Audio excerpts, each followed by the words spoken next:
अस्सलामु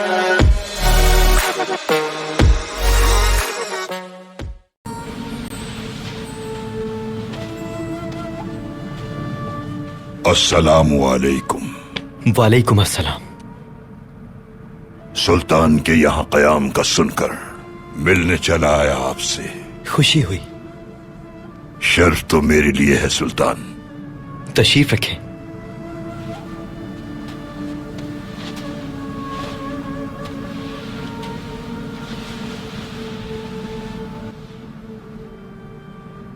मोहतरम इब्नुल अरबी साहब, सबसे पहले मैं आपका बेहद शुक्रिया अदा करना चाहता हूं। रियासत के गद्दारों की वजह से मैं अर्तुगरुल सरदार की मौत का हुक्म देने वाला था। शुक्र है आपने मेरी रहनुमाई फरमाकर अर्तुगरुल सरदार को बचा लिया और अब हम उन्हीं के कबीले में उनकी इजाजत से पनाह लिए हुए हैं। जब भी किसी की मदद के लिए पहुंचता है तो वो अल्लाह ही के हुक्म से पहुंचता है सुल्तान।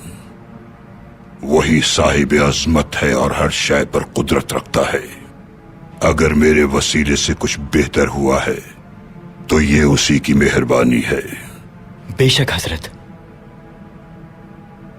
अर्तुगरुल सरदार रियासत को गद्दारों से पाक करने के लिए तेग बकफ हैं और हमें बचाने के लिए भी, लेकिन